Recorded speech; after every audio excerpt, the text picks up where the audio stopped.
Salut, bienvenue sur jamdev.fr. Alors aujourd'hui on va réaliser un tuto en CSS, un menu horizontal en déroulant, uniquement en CSS. Donc voilà l'exemple, hein.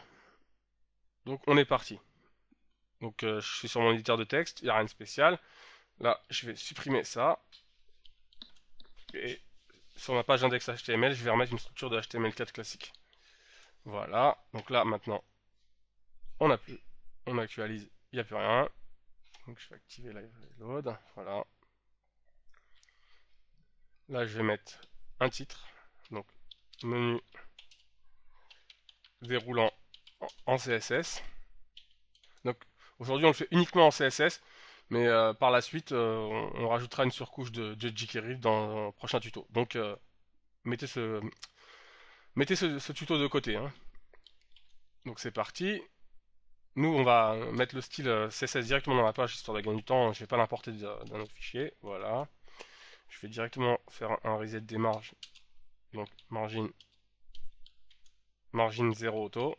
Margin 0 pardon. Et padding à 0.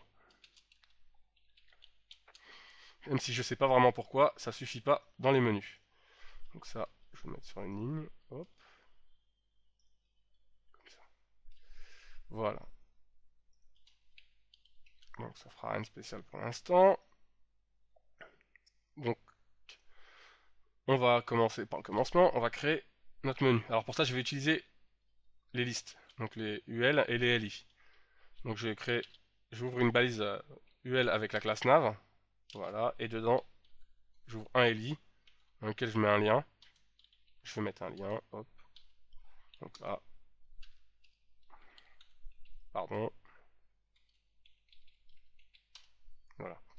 Je mets dièse dans le href. Et là, je mets le lien 1. Et ça, je vais le dupliquer 5 fois. Donc 4 fois en fait, pour être plus précis. Alors, qu'est-ce que j'ai mal copié, je crois. Ouais.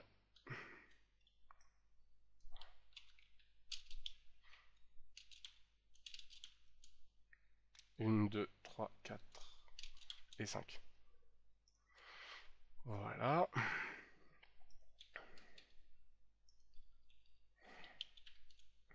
Pour l'instant, enfin, l'espace. Donc,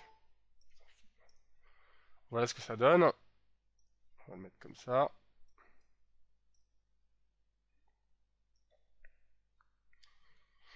Voilà ce que ça donne. Donc maintenant, ce qu'on va faire, une fois qu'on va attaquer un peu le CSS, donc la classe nav, hop, je vais lui mettre une largeur de 1000 pixels et, et c'est tout. Et si éventuellement un margin, je vais la centrer en fait. Margin 0 auto. Voilà. Il faudrait. Voilà, c'est centré, c'est normal. Là, c'est centré. Je vais aligner mon.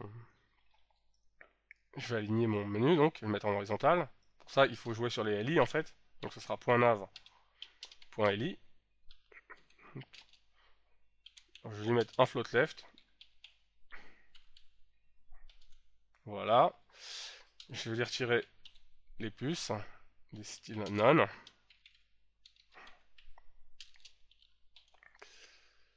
Et je vais lui mettre une largeur de 200 pixels. Voilà. Je vais aligner le texte.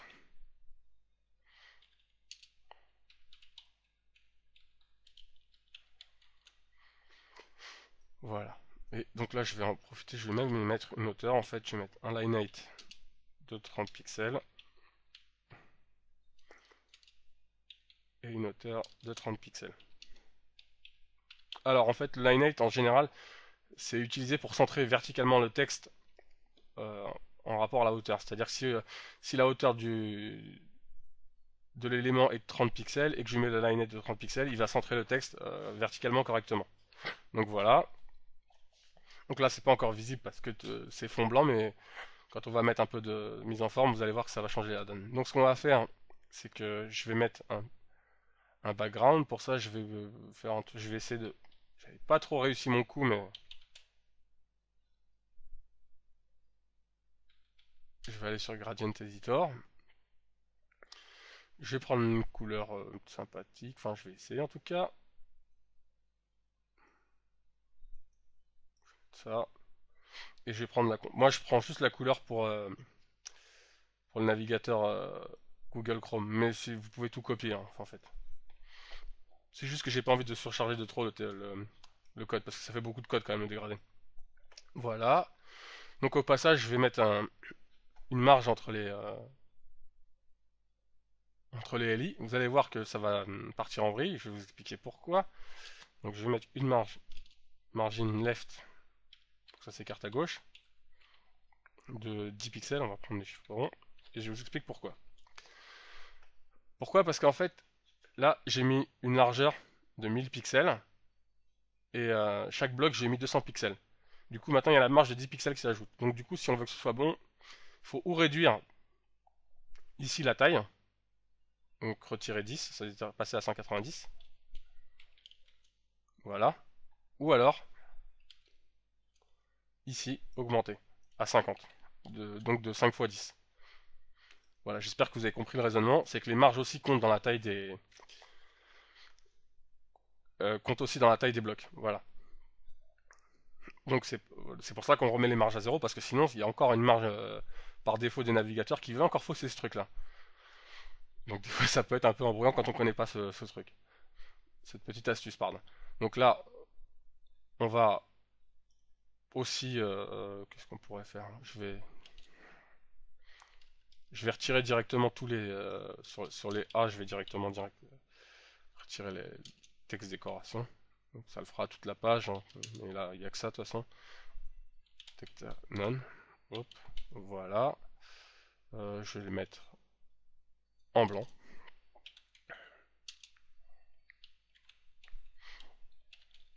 Voilà.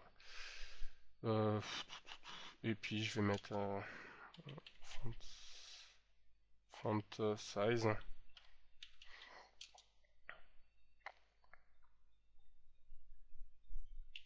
18 pixels, ça doit changer.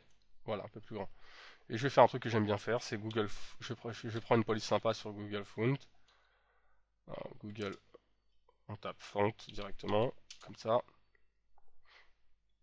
Ouais, voilà, Google Web Font, voilà. Je vais prendre celle-là, n'importe laquelle en fait. Je fais Add to Collection, Use. Je copie le lien que j'importe en dessous que j'importe ici directement. Hop là, comme ça. Et je copie directement le style CSS comme ça, que je vais mettre. Que je pourrais mettre où du coup? Dans les liens? Ouais, je vais mettre dans les liens. Voilà. Et du coup, j'espère que ça a fonctionné. Voilà, on a une police un peu plus. Enfin, en tout cas, plus sympa à mon goût. Donc, je vais en profiter. Je vais vous mettre un petit border radius aussi. Alors, pour border radius, il y a un site que j'aime bien, c'est border radius, simplement. Je rentre mes valeurs. Là, je mets 0 et 0 pour le bas. C'est juste des arrondis sur le haut. Là, je copie moi juste pour mon navigateur. Pour pas avoir trop de code. Voilà. Et je regarde. Et ça n'a pas fonctionné. Pourquoi? Parce que je l'ai mis sur le lien, pardon. C'est pas là qu'il faut le mettre. Mais sur le LI. Après le dégradé. Voilà. Et là, on voit bien qu'on a nos arrondis. Au passage, pour que ça se décolle un peu du haut, je vais mettre sur le body un padding top. Euh, voilà, body, padding de 20 pixels. Hop, voilà, comme ça sera décollé du plafond. Ensuite, au survol, bah, je vais changer de couleur. Donc là, je vais reprendre nav li 2.over avec la pseudo classe over. Donc ça qui indique qui en cas de survol. Et là, je vais lui mettre un background. Je vais retourner sur et je vais prendre cette couleur là. Donc pareil, je fais copier le lien. Je vous rappelle que pour vous, si je vous recommande de tout recopier en fait. Parce que là, je le fais juste vraiment pour pas surcharger mon code. Et voilà, je copie ça directement. Et normalement, si tout se passe bien, au survol, ça change de couleur. Bon, là, donc voilà, donc là du coup maintenant tout ce que je voudrais c'est mettre une sous-navigation. Donc on est parti, on retourne dans le CSS, dans le HTML pardon, on va mettre un peu le premier LI à part et on va travailler dedans pour mettre notre sous-navigation. De la même manière on va encore utiliser une liste mais qui sera qui se retrouvera entre le premier LI, donc LUL, avec une classe cette fois qu'on va appeler sous-nav, hop, pour la sous-navigation, LI, la même chose 1 et 1, avec un dièse aussi, sous-nav. Voilà, on va aussi dupliquer ce lien. Là, on met le nombre qu'on veut, hein, peu importe. Voilà. Vous voyez ce que ça donne. Là, il y a des histoires de marge encore, pour que ça se mette en face. Donc il faut que on va mettre sur le sous-nav ELI une margine 0.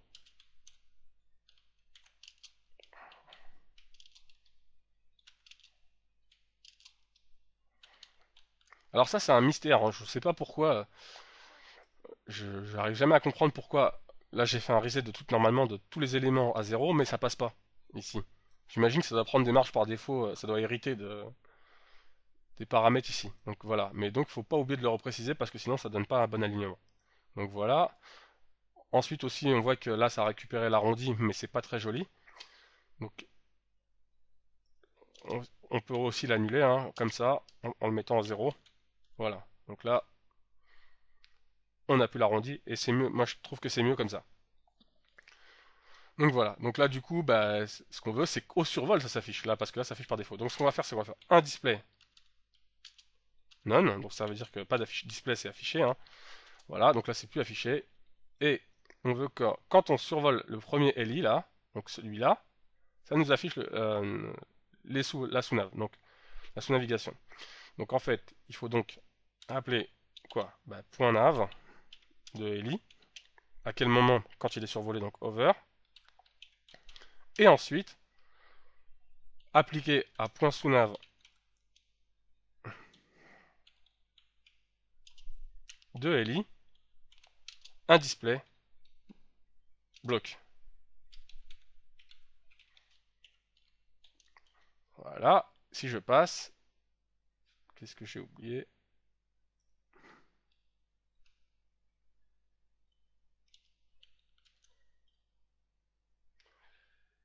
J'ai fait une bêtise, c'est quelle bêtise? Alors je vais trouver.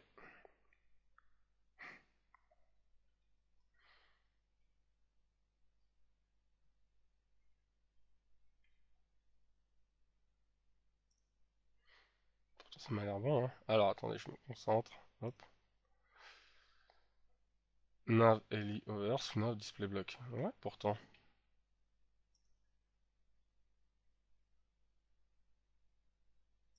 Ça devrait être ça, hein. Point nav, LI over. Voilà.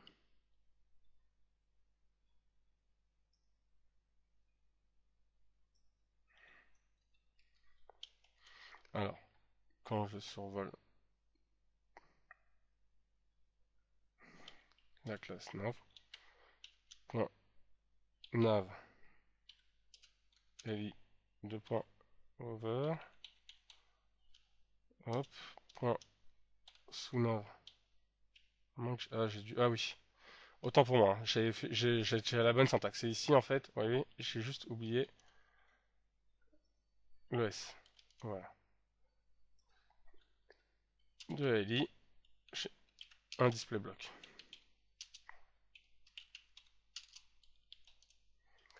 Et voilà. Et j'ai bien l'effet voulu.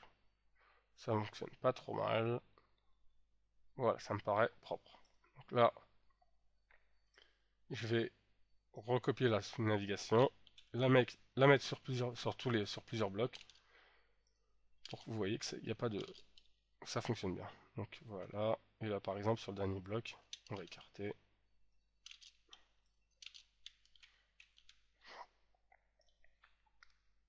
On regarde ce que ça donne. Voilà. Et voilà. On voit que. Alors, ce menu-là, il a le mérite, puisqu'il est en CSS, hein, de fonctionner sur tous les navigateurs. Euh,